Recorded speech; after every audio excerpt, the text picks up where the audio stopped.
Hi, welcome to BlindOwl Outdoors.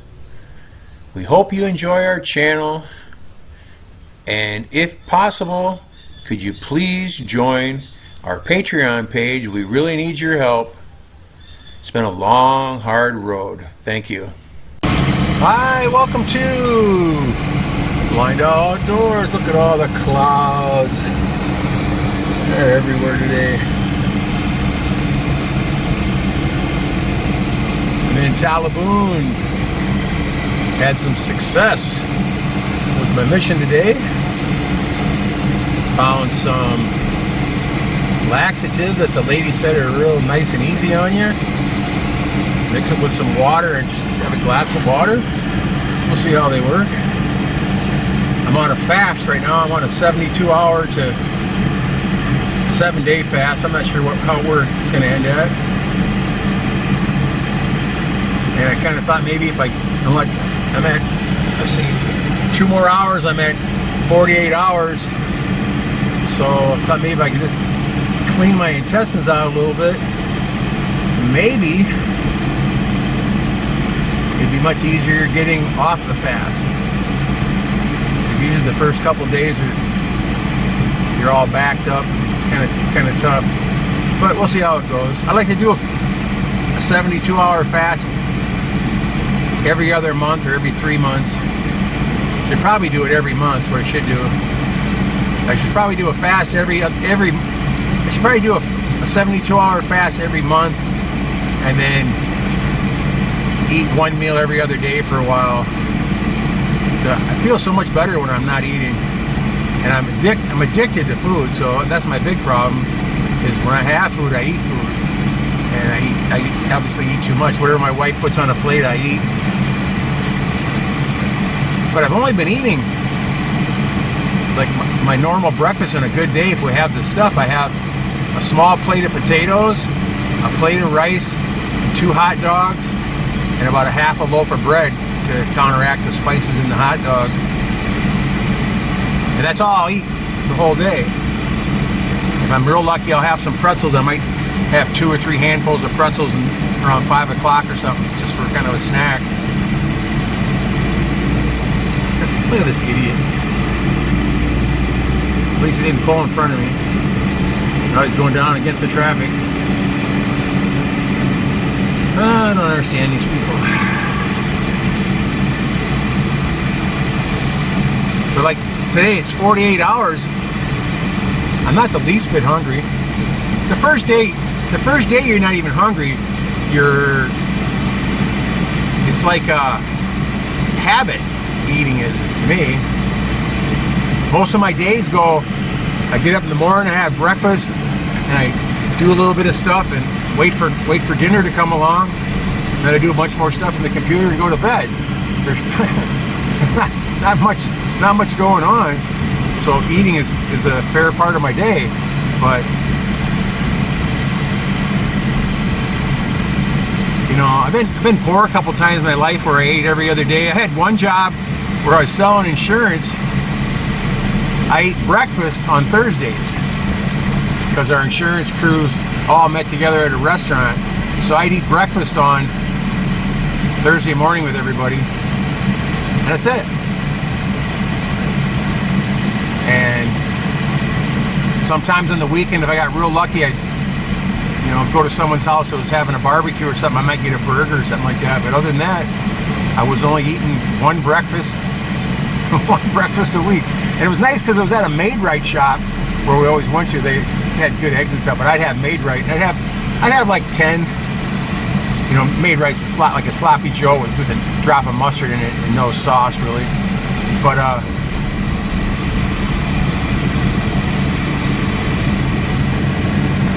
again, I never had any problem. I never was very hungry or anything like that.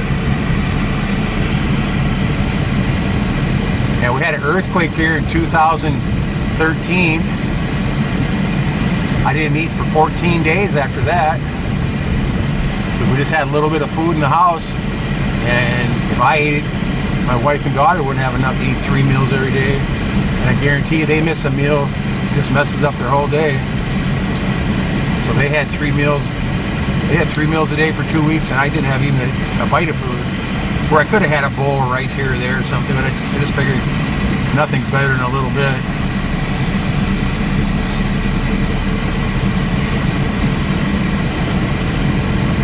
Now we had the typhoon December 16th, 2021, the day before my birthday, and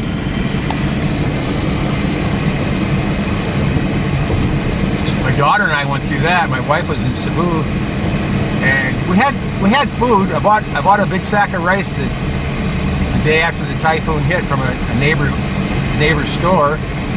So we had food, but there just wasn't. I couldn't get what I wanted. I couldn't get any hot dogs. I couldn't go to McDonald's and get a bunch of burgers for the freezer. It didn't make any difference. We had no power. We had no electricity for 5 months, so the freezer was down anyway. But I think I went 14 days also. I ate a couple meals right after the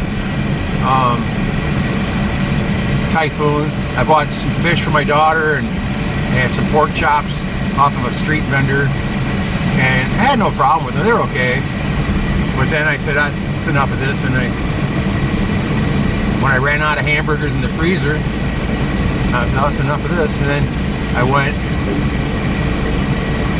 until, that was in December, so I went until August.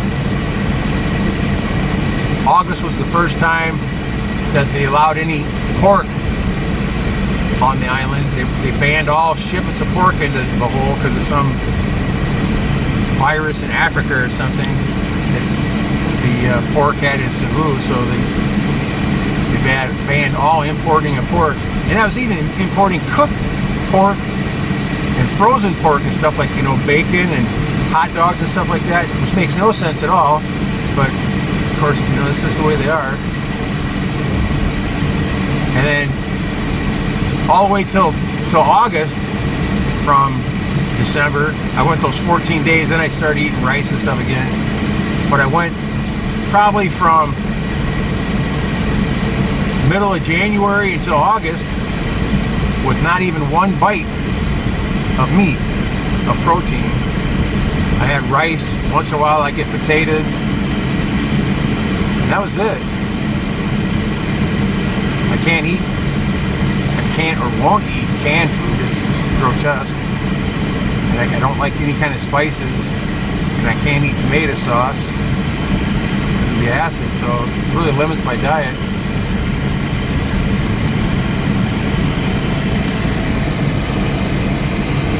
But again, I had no problem. In August, though, I went all the way from, in December, I weighed about 287 pounds, which is normal for me for the last 25 years, 285 to 287. I don't hardly ever change at all. But I went all the way down to 100 kilos, which is 220 pounds. I couldn't get below that though. I got stuck there.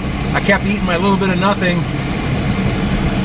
for another 2 weeks after I hit 220, and I never lost an ounce. And I was still doing yard work and garden work and stuff, and sweating like a dog. But I couldn't get below 220 pounds.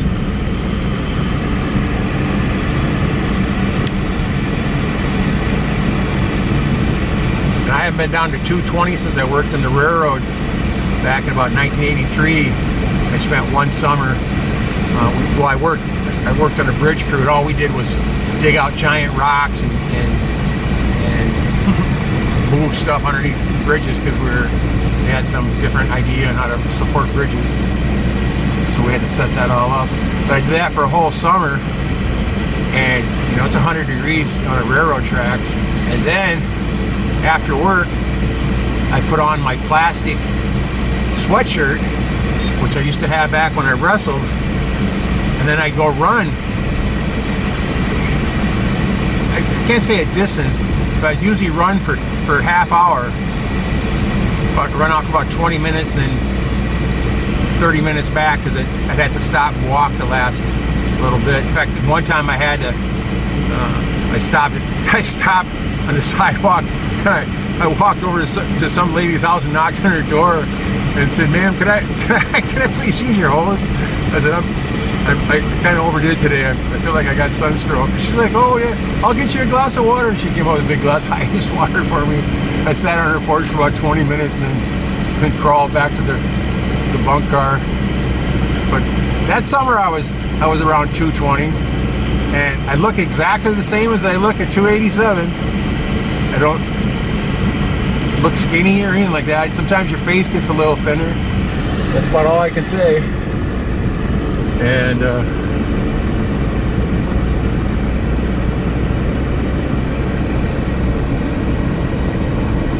when I came here, the last 2 years before I came here, 2000, 2001, 2002, 2003, I had a really nice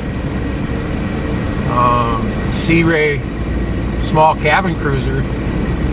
So I spent every second of my free time on the river, and I'd spend my entire nights and winter days and nights when I wasn't doing something in the garage on the bench press and stuff like that. And I was in pretty good shape when I came here. I had a 18.5-inch neck. I don't know how big my arms were, 18, 19 inches around, something like that. The bicep, my triceps were always huge, big from working, you know. My chest was 54, easy, and my waist was 38. My thighs were 28 or 26.5 inches around. I kind of laughed, like say when I got here, my wife's waist was 26 inches. My thighs are bigger than my wife's waist. And she only weighed about 90 pounds, 90, 95 pounds. Whatever 45 kilos is.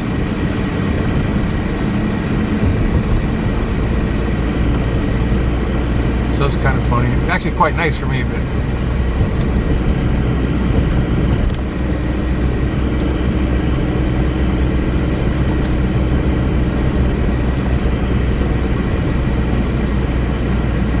they even made a country gymnasium in her dad's yard. I put up a big rock for a lat pole. I built a bench for bench pressing. I had a pipe with two big two round balls of cement on the end of it. I had a couple videos. I mean, if I think I'll put them up, I'll have a hard time finding it. A video called the Burgess Country Club, and I had my wife. I used my wife as my weight, bench press her for 15 or 20 times until she couldn't. She's laughing so hard she couldn't keep her stomach straight. You know, she collapsed on top of me. But I put up a big, what do you call the big bag for boxing and stuff. I put one up that I filled full of rice shells and stuff. That didn't work too bad. And then I went and actually bought one in the city, regular bag, you know, about 4 foot tall, 18 inches across, whatever it was. And I hung it up. And the first time I used it to work out, I was just kind of punching on it lightly because you don't want to hit it too hard with your wrists and stuff if you're not taped up.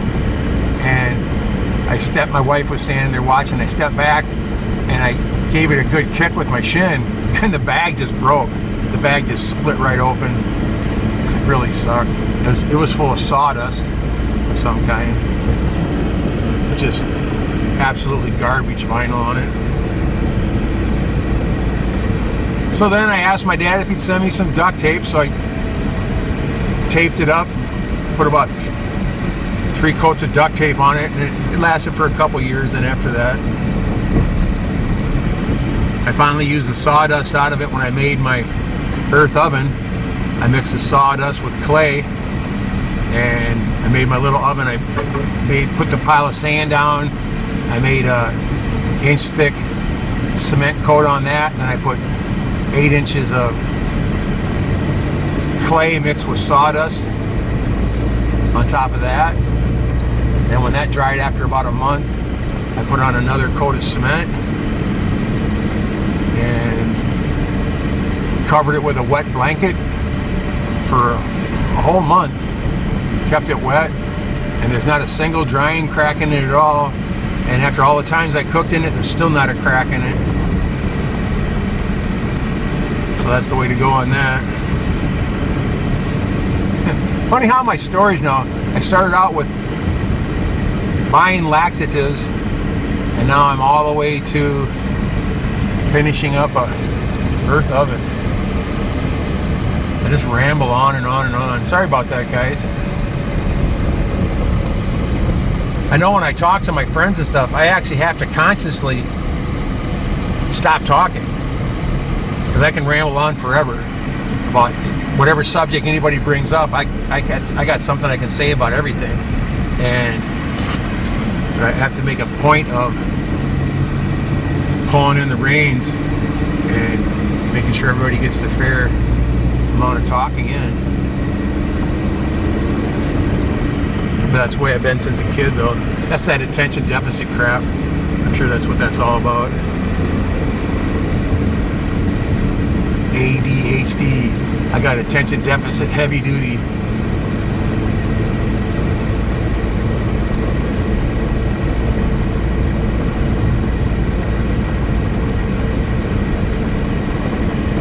Alright, well, take care, guys. I got about another mile to go and I'll be home. Have a good day. Thanks for watching. Thanks for watching. Take care.